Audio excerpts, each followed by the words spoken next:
So you want to transition your old carpet to a hardwood floor? In this video, I'm going to break it down for you. What's good? It's Carpet Mike here from CarpetExpertBlueprint.com. We have carpet throughout this house, but we're going to go ahead and remove the carpet in the hallway, in the living room, keeping the carpet in the bedrooms, but we want to do a nice transition to the hardwood floors. Now, there's a number of different ways to go about doing this. We could add thresholds, we could add metal thresholds, but in this one, we're going to do a simple turn and tack, clackety clack, and move on with the day. So, first things first, we got to split that seam. Now the hallway carpet, I'm going to roll under like that just to get it out of the way. It's not going to affect me in any way, shape, or form now. I have room to work and we're good to go. Next, we're going to go ahead and cut the padding out that's in the door jamb there because we're going to do a turn and tack on this. We need to make sure those staples are going to grab into the hardwood floor and not go through the pad, causing a lumpy, bumpy mess. So we got the pad out of there. Everything's good. We got little pieces of tack strip though next to the door jambs. So once we get the rest of that pad out and that old seam tape off of the seam edge there, we're going to pop out those little pieces of strip and then we're going to get down to business here. So alrighty, let's go ahead and get a hammer. Let's get something to pop up that strip and we're going to knock this out with the quickness here. You could use a pry bar like I'm doing in this. You could also use a 5-in-1, a hook knife, a linoleum knife, whatever you can use to go ahead and tap that out of there.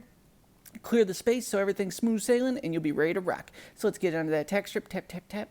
Gonna pop it up nice and easy. And once that's out of there, we're gonna get down to the crucial part of this installation, the turn and tack, the ugliest, most effective transition strategy in the game. So we got all that out, everything's good. Now we gotta work on folding this under, stretching it up, and stapling it down. So when you transition the carpet, if possible, you want it to transition directly under the doorway when it's closed. That way, when it's closed, you got carpet on one side, you got hardwood on the other. Nobody sees the difference.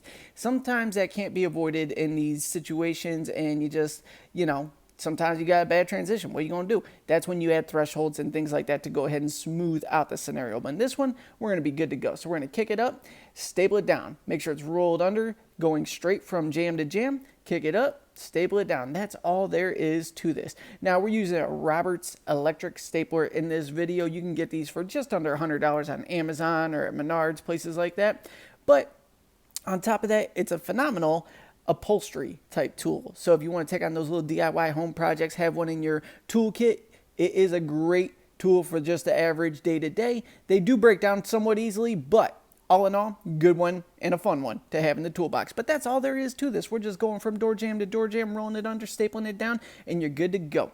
Doorways like this, if you were to hire somebody to do this, you're going to pay about $75 for someone to come out to your house and transition that. So weigh the option of buying the tools and doing it yourself versus just hiring a quote-unquote pro and having them knock it out for you.